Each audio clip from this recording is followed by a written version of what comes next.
Hello everybody, welcome back to my channel.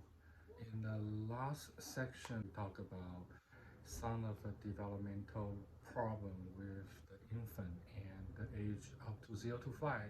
How are we gonna utilize different way to support those kids to have those type of disability problem.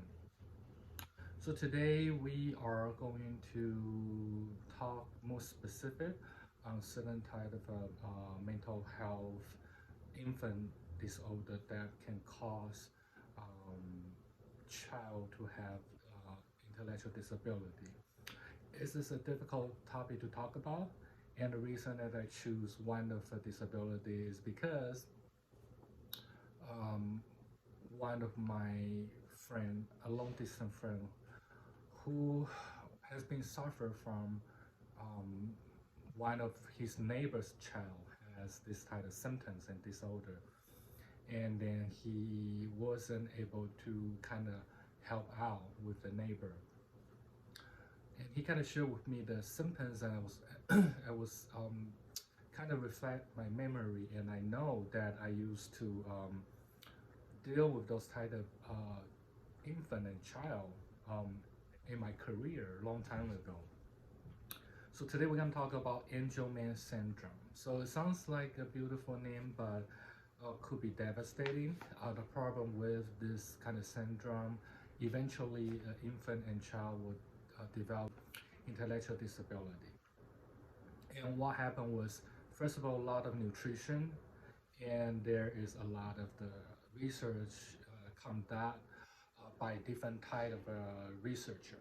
They have been suggest the mother when the baby was on the womb inside the body, the child probably would not get enough nutrient, and and also part of the genetic problem. So the client, the infant develop this syndrome. So what is this syndrome does to a child? It's pretty much is a complex genetic disorder. I'll just give a brief introduction. It affect on their nervous system development, affect on their characteristic feature, including, like I said, intellectual disability. There will be a severe, not just regular, severe speech impairment. So a lot of child begin with seizure at the very beginning of the first couple months. This is very different from Asperger syndrome. Okay, we heard a lot about Asperger syndrome, but we don't know a lot of children who have Angelman syndrome. This is a very not typical type of a disorder. That's why I decided to talk about it. Those syndrome, you will see the baby have this exciting demander. They will exhibit happy moment. They will have frequently smile, laughter. When they were younger, they have like this hand clapping movement. It sounds like very normal, so it's really hard to detect. The only thing you can detect was to see their head size. They tend to be a little smaller. They also will like have a hyperactive center, so people probably will associate this with ADHD, but it's not the short attention span that associated with ADHD, but it's actually more severe than that. It's more severe than Asperger, it's more severe than ADHD. And most children will have difficulty sleeping. They sleep less, so they wake up during the middle of the night, they were yelling, they were crying. So it's hard to detect, but with age, the people with Angelman syndrome will become a baby. I'm sorry, I always say people, apologize. So the, the baby with Angelman syndrome will become less exciting. But their sleeping problem tend to improve. So this is a very weird thing. But they start to develop intellectual disability. They have a problem speech impairment.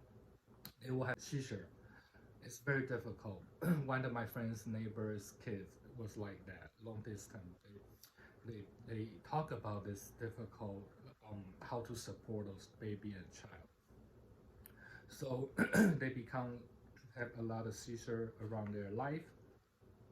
When they reach to the adult, they tend to have like distinguished facial feature.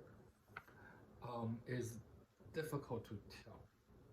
They may have very unusual light color hair or skin, but their facial expression just tend to be very difficult to see.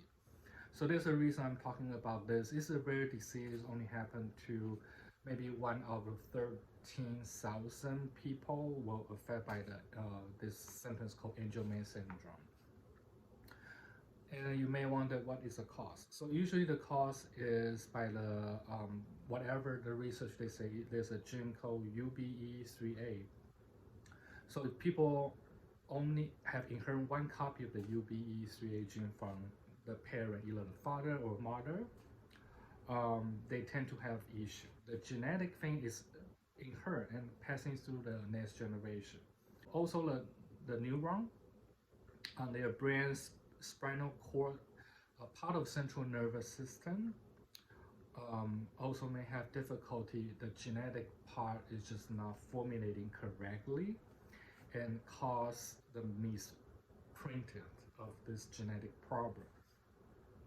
And also the less number of chromosome change also will cause this type of mutation.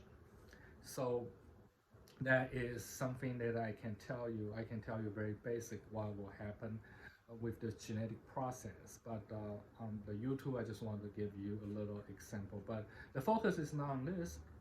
We're gonna focus on the how, if your child have some type of intellectual disability when they were younger, how you gonna help them to ultimate their function, right? So like I say in the last YouTube, I talk about using a caregiver's response. If you are the clinician working with infant or the people up to 5 to 6 to 7, you can always utilize caregiver's ability to help out your infant and child. You can utilize the response to improve the child with intellectual disability to supporting their growth. You can provide many different neutral response with the caregiver.